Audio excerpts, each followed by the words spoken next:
In this edition of the Shop Talk series, we're in Williamstown, Vermont to give a shout out and talk to Matt Ballard and the 33 Tiger about his season. Let's go in and check it out.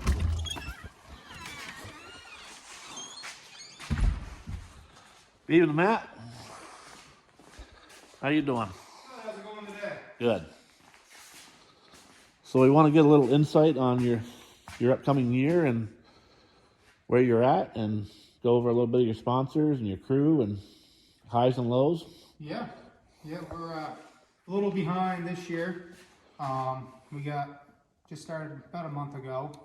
I had to pull the motor out, reseal that, leaking a little bit of oil, and yeah, just going through all the suspension, making sure everything's greased up. You know, there's no binds anywhere, and got a new front half of the body. So yeah, hopefully be ready in the next. Actually, we'll be ready in about 3 weeks. It's gonna go down to Yipes.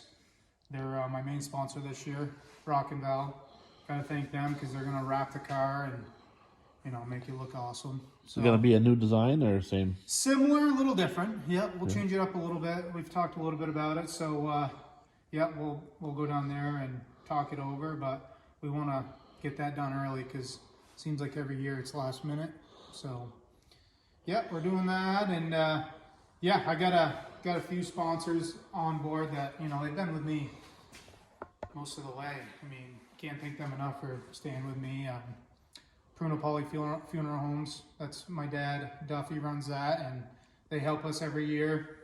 MK Trucking, Mike Savini, he stuck with me. He's been with me since the Warriors, 2021.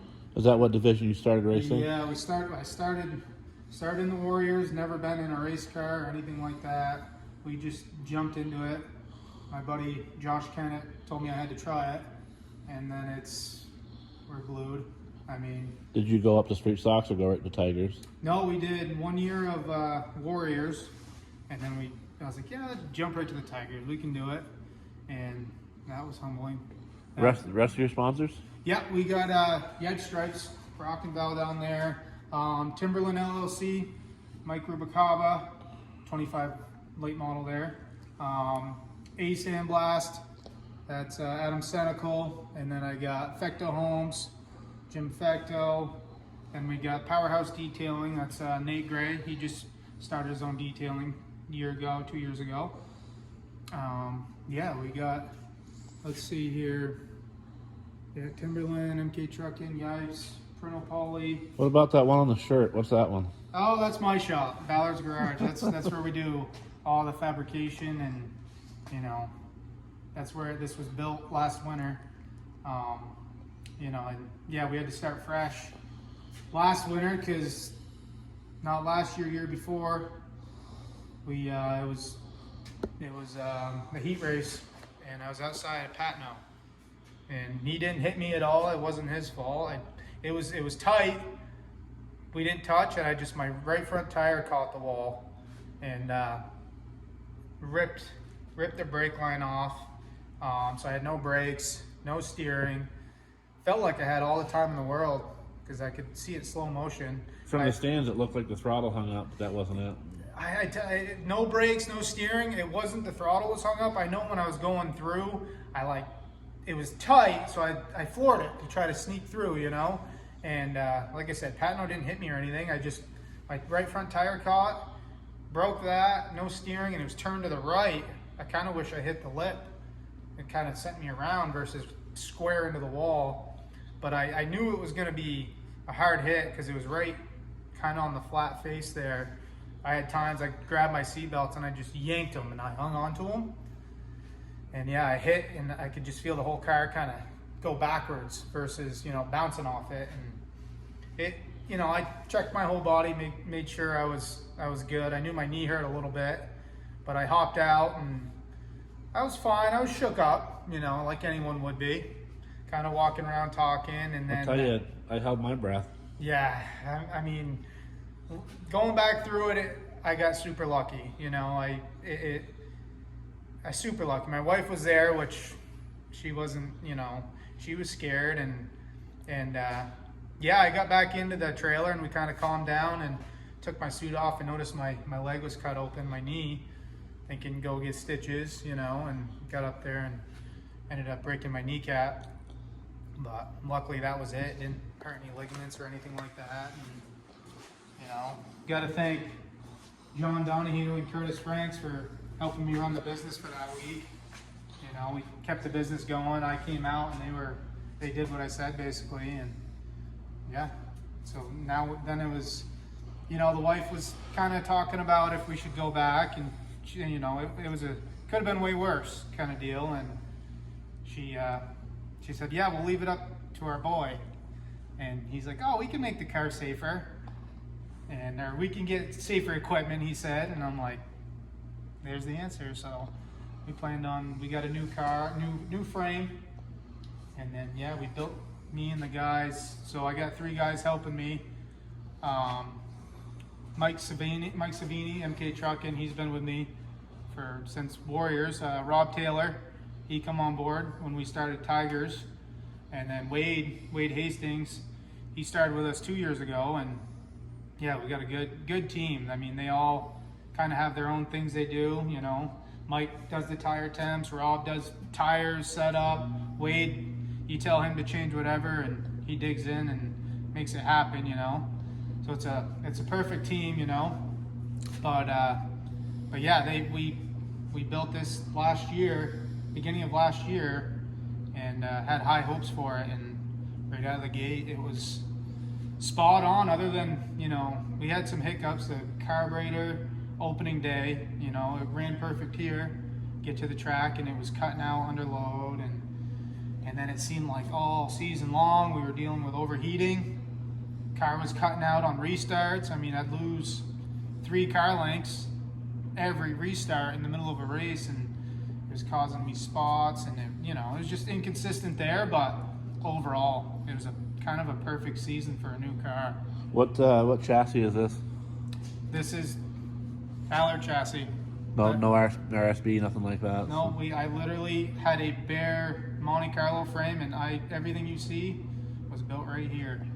So it was we've never done it, and we were like, you know what, let's do it. And we had, like I said, we had high hopes, and right out of the gate, I think it was, you know, top 5 in speed. So we were like, wow, you know, it turned really well. And I had a lot of learning to do as a driver, because I'm used to like just hanging on and trying to stay where I am, and now it's like you can kind of move forward. So it's a whole new style of racing, and that took me half the season to learn how to do that a little bit more. You know, I still got a long ways to go, and pretty excited about this season. It'll be the first, we've been at it, this will be our 5th year in the Tigers.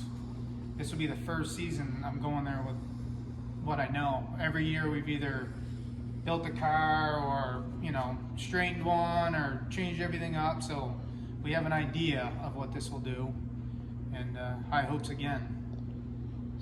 So obviously that wreck 2 years ago, that was the lowest of lows. Like, what was your high point so far in racing? High point was literally, I would say, like showing up with this thing. You know, you got guys that have been there 20 years, 15 years. I mean, to go there and compete with them, it's like, you know, it says a lot, and I pretty happy with it. The guys are happy with it. That's our highest point, was, you know, that first win with this car. Can't forget it, because we were in Maine, and I had to drive back because it was double feature night. First feature we got sent, and we had to go to the back, and then the second feature we started 6th, and you know, it was we ended up winning it. Had to do some donuts because it felt right, you know, and all that was the highest point, I think, because it was the first time we won passing cars, and the car was fast. It wasn't us just hanging on to our position, you know. So that had to have been, you know, our high point for sure. Knowing we did it from the ground up. Every tube you see, every, you know, piece of tin, the body, we did the body. I mean, it was all done right here on this lift. It's a lot of work. Especially when you don't know what you're doing, you know. It was kind of like you place some tubes and, you know, see if you like it, see if it's right. It just took, you know, a lot longer than I expected. And there was, like, it was about this time last year, almost to the day, my uncle and I just picked it up for powder coat. So we had to build a whole car in, you know, a month and a half. So yeah, so we're a little bit more ahead this year. What's your schedule look like for 26? We're definitely doing full-time Thunder Road. That's the plan, and we always want to get over to White Mountain and try that again. I went over there and subbed for John Donahue. Was that 4 years ago? Wrecked his car hard, put it right in the wall. So we don't have a lot of laps over there, so I'd like to go over and see what we could do, but then it's our only car too, and I'd like to, you know, really see what we can do at Thunder Road. So we might go over to White Mountain, maybe do Triple Crown, mostly just Thunder Road all season though. So you planning on Lee and Groveton on the schedule, or? We've thought about it, but it kind of depends on how Thunder Road turns out. I mean, if you start off great there, you kind of want to just save it. It all depends. I mean, say that last year, opening day, car was perfect, and what was it, lap 15, I went right under Rich Lowry, and I mean, rear end of his car was right on my hood. Fender gone, hood gone, bumpers gone. We ended up finishing the race, but so I'm hoping we can start a little better, and maybe we'll just stick with Thunder Road and kind of see how that goes. I'm all for guys supporting other tracks in the series, but also if you're a one-car team, if you're doing well at your home track, you don't want to risk of damaging that car and then not being ready for your weekly stuff, you know? Yeah, and I mean, I work right here and I work on cars all day long. And then I got the family time, you know, me and the guys, you know, thanks to them, we come out at 8:30, 9 o'clock. That's when we start working because, you know, I got family time, and that's what works, you know. And when you got one car and you're trying to run a few tracks, that gets real tough. Even just, you know, some body damage, it takes time. And like I said, when you work on cars all day and then you have to work on this, it gets tough. So luckily last year, if it wasn't for opening day, we wouldn't have had to change a body panel on the car. It was opening day and then a couple tire marks on it, and that was basically it. So we're shooting for that again this year. So you guys help out Curtis Franks as well? Yep, yeah, he does a lot of work at his house, but last year he wrecked his car, totaled it. I mean, that was a pretty hard hit, and he ended up buying another one and brought it here. Just barely a roller, had a cage in it, but I mean, it needed some work. And he's like, yeah, I want to have it ready for a week or two. And I'm like, you know, this is the winter's worth of work, you know. And he was dedicated. He'd go to work at night, work all night, come here, work all day. And then I'm like, okay, he wants it done. So I helped him a little bit. And then that Thursday, I didn't work, and I just helped him all day on it. We scrambled. We didn't leave here till almost practice time, and he got there, and he was 3-4 tenths faster than he ever was. I don't know how, but car's straight. That helps, you know. But yeah, we help him when he needs it. You know, like I said, he does a lot on his own. The last car we definitely helped him get going, and he had some success with that. So yeah. Well, I know you said that family time's pretty important, but when you're not racing, do you tend to go to other tracks to just be a fan? Yeah. Like I try to go to White Mountain a couple times a year. I brought my boy a few times. You know, I want to bring the girls up. You know, show them the track. I like that track. It just feels kind of old school. You know, it's different. It's just a little bit different. You know, and we'll go there a couple times at least. Watch. It's hard because I like racing, and that's the reason I grew up.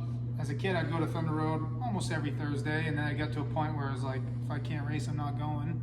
And I didn't go for 15 years. And then I went back in a car. So it's tough to watch sometimes, but it's nice to sit back and not have any stress as well, you know. So with the new Johnson chassis, Travis Patno has a car. Do you see yourself updating this as time goes? I know there's advantages of that car, but I'm not changing this one anytime soon. Just by, I mean, consistency is huge up there. It's not just about your top speed, and if they gain a little bit of speed but they're not consistent with it, I won't change much on this car because it turns really good. But I mean, if we're 3-4 tenths out, then you got to go back to the drawing board and change a few things up. As of right now, we're leaving it identical to Milk Bolt last year. You know, we're not changing anything on it. We're gonna leave it the same, and at least I know what I have. You know, going there, these guys doing that. I mean, it could benefit for them. It might take them a little bit. You know, it's a whole new formula now. Now that you're changing it like that, so. And that's what it is. I mean, it's a formula of things.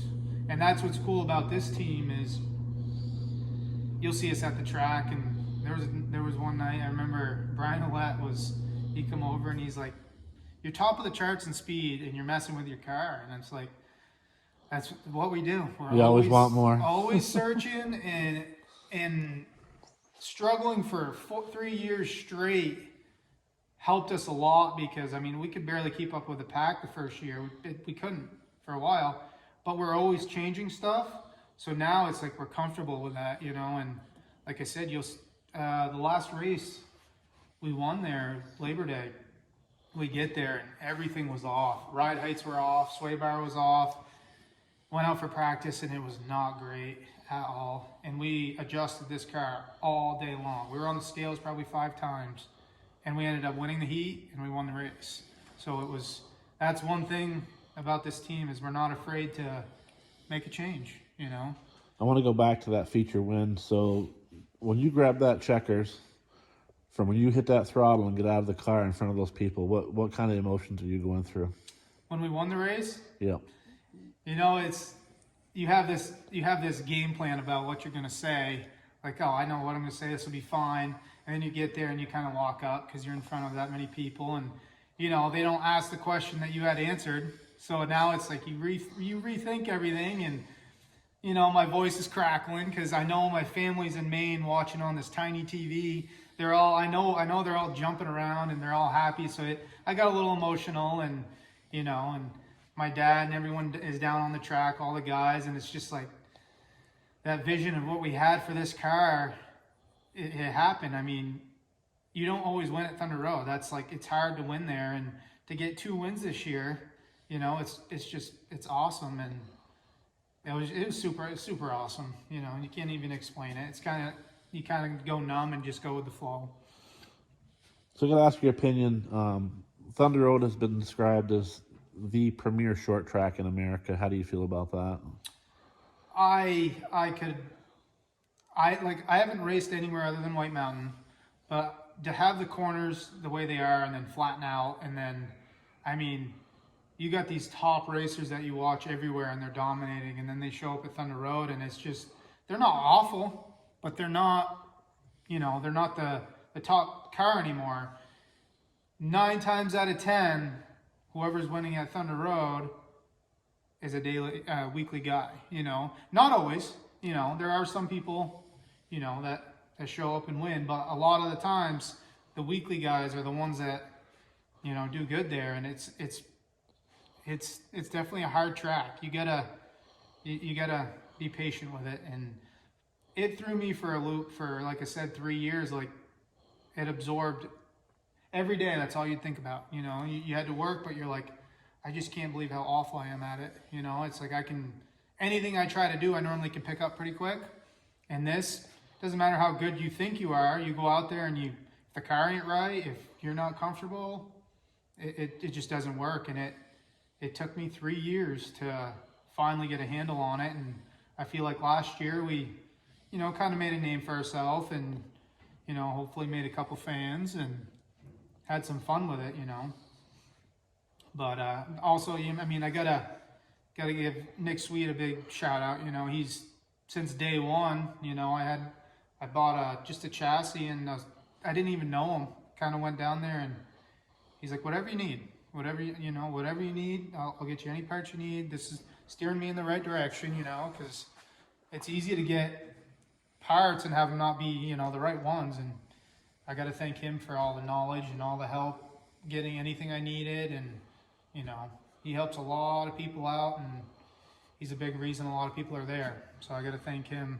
You know. So week to week, when he's at the track, not racing, he's pretty supportive as far as giving you insight on things to change or help with, or Yeah, and I'm always kind of like, you know, asking him questions, and I don't expect him to give me an answer, like the exact answer, and I wouldn't want him to, because he's earned that all the whole way.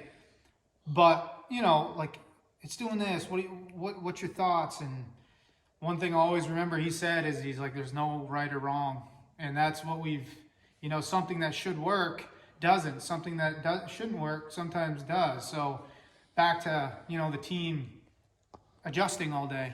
That shouldn't work like that, but it does. So it's like, now we know, we have an idea. And I mean, this last year we were adjusting almost every week, but it was small adjustments, you know, because this car is really close. But the year before, it was throwing springs at it almost every other week, or, you know, trying something new every week. So it'll be nice this year, hopefully, to focus on, you know, smaller things, tires, you know, being consistent. Like I said, I got a lot of work to do myself. I mean, passing, I'm still learning, you know, where to pass, how to pass, or looking 10 cars ahead versus 2. You know, you got Thunder Road, you could have a great car, and it happened quite a bit this year. You have a really good car and you're stuck. You didn't pick the right lane. So I really tried to, like, for a little bit there, try to follow the right guys, you know. Cam, Olette, Sam Karen, you know. Kevin Streeter can get through there really good too, and there's a lot of other guys too. It's just, like I said, I didn't know the whole passing game. That was a whole new thing this year. So we got a long ways to go, but a little more confident with it now. anything else that you want to say before we wrap up?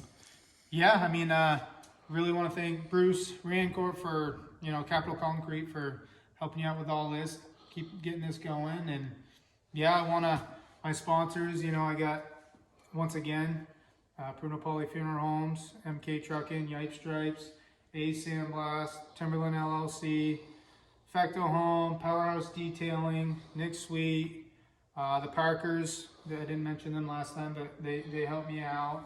I got to thank my wife. I got so many hobbies, and she deals with me all year long, and with our kids and the family. You know, I got to thank all them, and yeah, anyone else who, you know, helps and supports the track, and can't wait to see everyone in a couple months. Well, I appreciate you letting me come out and get a little insight on what you got going on this year, and we wish you the best of luck in 2020.